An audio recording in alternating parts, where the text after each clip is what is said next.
Sud Radio Berkov dans tous ses états, le fait du jour. Et notamment, vous savez, c'est on solde, fermeture définitive, on écrase les prix, on vend.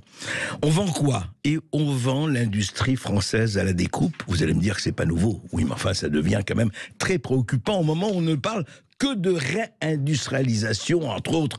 La sobriété, on en parlera plus tard. Et c'est qui? Eh bien, Excelia.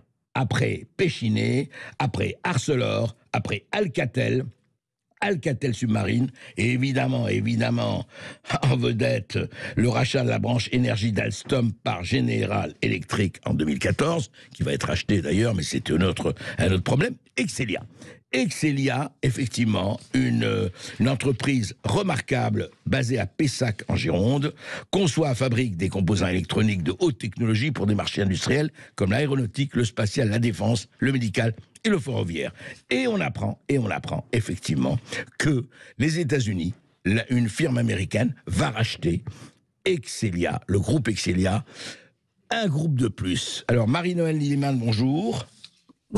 Bonjour, vous êtes sénatrice et vous avez fait une question écrite au gouvernement qui me frappe par sa légitimité évidemment totale. Vous attirez l'attention du ministre de l'économie, des finances et de la souveraineté industrielle et numérique, dont monsieur Bruno Le Maire, sur le passage sous contrôle américain du groupe industriel Excelia. Expliquez-nous qui est Excelia, on en a un peu parlé, mais surtout qu'est-ce qui se passe?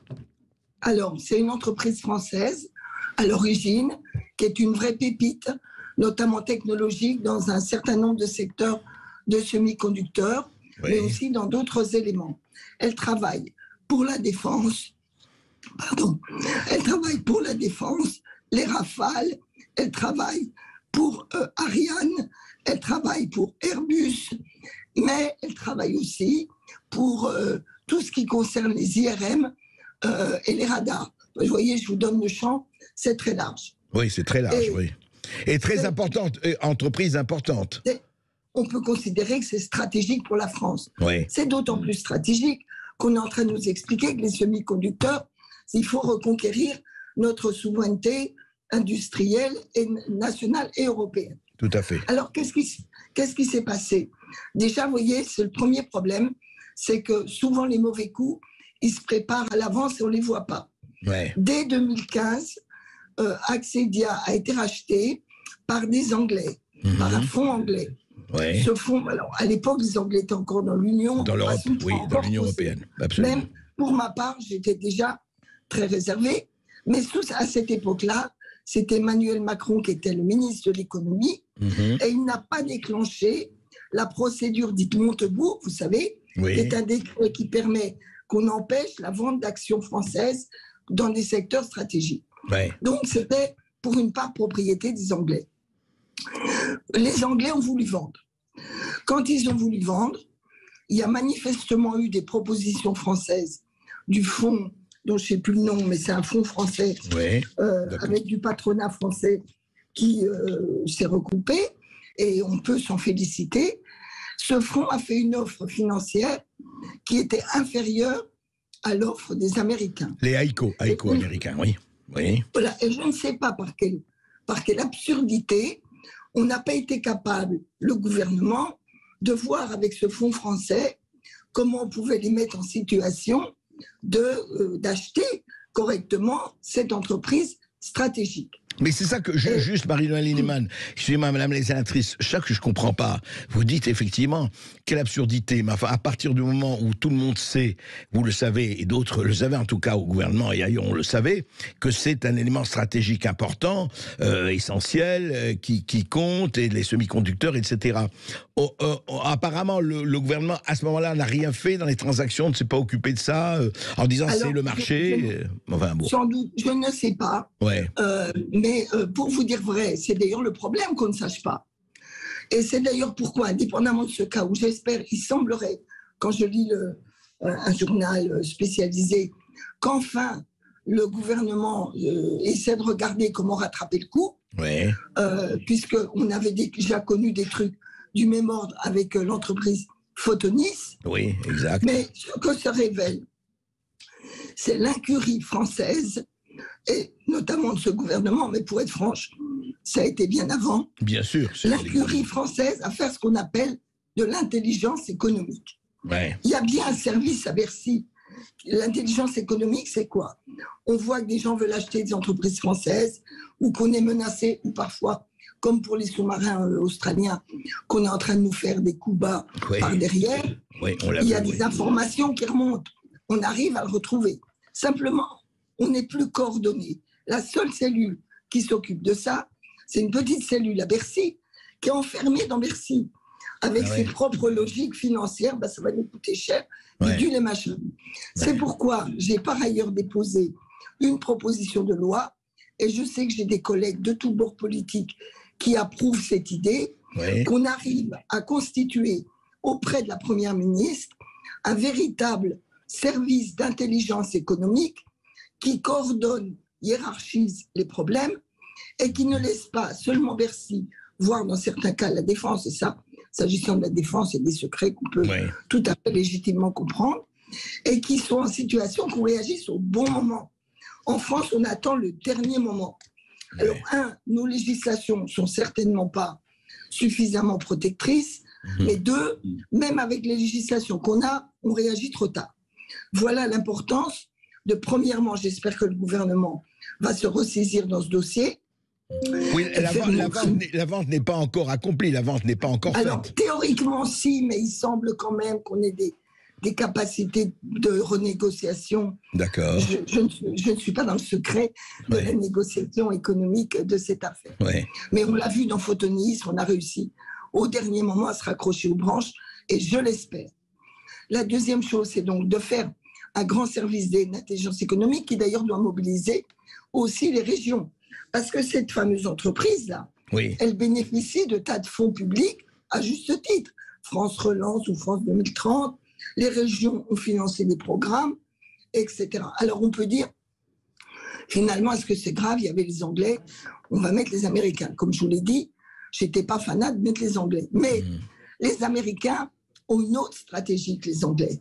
Parce que les Américains, d'abord, ils ont des législations qui permettent aux entreprises à capitaux américaines de ne pas vendre des produits à X ou à Y. Absolument. Inutile de vous dire que les fonds du lobby industriel américain et de l'armement peut intervenir sur les choix technologiques prioritaires en matière de recherche et développement. Bien sûr. Si je puis dire, les Américains sont très intrusifs. Et on voit bien que là, on perd très clairement des capacités de... Moi, je plaide pour une industrie française de l'armement, mais aussi d'ailleurs d'autres sujets, IRMN et tout ça. Bien sûr. Forte. Et si vraiment on doit élargir un peu le capital, cherchons chez des alliés européens fiables. Ben oui. Mais ce qui est extraordinaire, Marie-Noëlle Lienemann, dans cette histoire que vous décrivez, c'est qu'on est en 2022. Comme vous dites, ces problèmes ne se sont pas posés depuis quelques années seulement. On a vu depuis Péchinet, depuis très longtemps, et sous des gouvernements très divers et d'étiquettes très diverses. C'est quand même hallucinant qu'on n'ait pas mis en priorité l'indépendance industrielle de la France. Il ne s'agit pas de se replier. Ah ben oui, ça. Mais, Mais vous savez, je pourrais vous donner X exemples. C'est pour ça que je pense que maintenant, il faut qu'on sorte de cette bulle et que je préconise l'intelligence économique, au-delà de la critique politique que je peux faire. Mais moi, à la limite, sur ce dossier, ce qui m'apporte, c'est quand même l'avenir du pays. Les histoires politiques sont importantes. Mais vous voyez, ce qui est terrible, c'est qu'on nous gorge de communication. Oui, on va faire on a perdu technique. On est en train de voir que dans les fonds marins, il faut à la fois les protéger, les connaître, faire de la recherche, et faire éventuellement des prélèvements ici ou là. On avait une entreprise, mais vraiment d'une haute qualité. Inutile de vous dire, elle a été rachetée et par des Américains. Alors que c'était un fleuron historique. Et là, vous avez l'impression d'une forme d'impuissance. C'est pourquoi, en complément de ce que je vous dis sur les services d'intelligence économique, je préconise que, comme pour les services spéciaux de renseignement. Il y a une commission parlementaire mixte, Sénat et Assemblée nationale, Assemblée nationale, qui puisse surveiller et qui puisse être informée pour que Tout ça reste pas en vase clos. Et du coup, les parlementaires pourront, parce qu'il y a des choses qu'on ne peut pas rendre publiques non plus. Bien sûr, mais c'est normal. Mais ça s'appelle l'espionnage économique. L'espionnage économique, c'est vertueux, en l'occurrence. On défend sa nation. Exactement. Et là, dans le cas précis, c'est même pas de l'espionnage. On n'est pas en train de piquer une technologie aux voisins. Mais on se renseigne, on se renseigne. Voilà, on est vigilant, on a une vigilance active, une information opérationnelle. Et je vais insister sur un fait. C'est pas le cas dans ce cas-là, mais j'ai souvent été alertée, très en amont, par les syndicats, et notamment les syndicats de cadres, qui, à l'endroit de pilotage des entreprises, voient passer ce qu'on appelle des bruits sourds, vous savez, des bas bruits, qui précèdent des chocs lourds. Et on ne les écoute pas assez. Oui. Vous avez raison. Et la base, enfin les syndicats, les cadres se rendent compte assez vite de certains mouvements, même s'ils sont encore sous-marins ou même s'ils ne sont encore pas à la surface, bien sûr. Et en particulier, alors c'est pas dans ce cas-là, mais quand on est lié à des grandes multinationales, il y a ce qu'on appelle les prix de transfert. C'est-à-dire l'entreprise au sommet demande à ces entreprises locales, notamment françaises, quand elles sont, par exemple, suisses, multinationales, de remonter.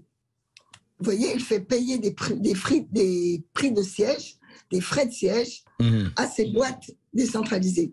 Et quand ils gonflent ces prix de transfert, ils vous mettent artificiellement, d'abord, ils se remplissent les poches, ils ne payent pas d'impôts en France, mais en plus de ça, ils préparent éventuellement des délocalisations ou des ventes en vous disant, voyez, la boîte, elle n'est pas rentable.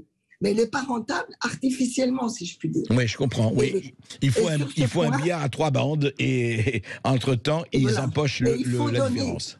Il faut donner aux syndicats davantage de pouvoir d'information sur ces prix de transfert et des droits d'alerte quand ils estiment qu'ils sont excessifs et mettent en danger la société. C'est vrai, droit d'alerte, très important à souligner. Droit d'alerte, c'est fondamental, Marie-Noëlle Lienemann. Écoutez, en tout cas, on va suivre cette affaire avec vous. Merci de vos éclaircissements. Mais il faut arrêter quand même en permanence qu'on apprenne à la dernière minute que ça y est, telle chose est vendue, telle chose est bradée. La vente à la découpe, il y a eu un très bon livre qui s'appelait La France, la vente à la découpe. Il faut arrêter cette gabegie, je dirais. Enfin, cette braderie, cette grande braderie, on peut le dire. Non ? Et puis, il faut que ça devienne une mobilisation nationale de tous. Vous comprenez, tant qu'on laisse ce machin se décider en ultime, pourquoi pas, mais vivre en vase clos, sans que les riches, sans que l'ensemble de la société française, dans les secteurs concernés, soit vigilante, active, proactive et en alerte, eh ben, on est moins armé que d'autres pays, notamment les États-Unis d'Amérique. C'est clair, qui eux n'hésitent pas à prendre toutes les mesures qui s'imposent, y compris les plus drastiques, pour protéger leurs industries. On l'a vu avec Alstom, on est au courant, avec l'affaire Pierucci, avec l'affaire Frédéric Pierucci, prison pendant 2 ans aux États-Unis. Merci beaucoup Marie-Noëlle Lienemann, on suivra ça avec vous et on verra si effectivement Exelis restera française ou pas Excelia, parce que c'est pas une question de cocorico, c'est une question effectivement de richesse nationale au bon sens du terme. Merci.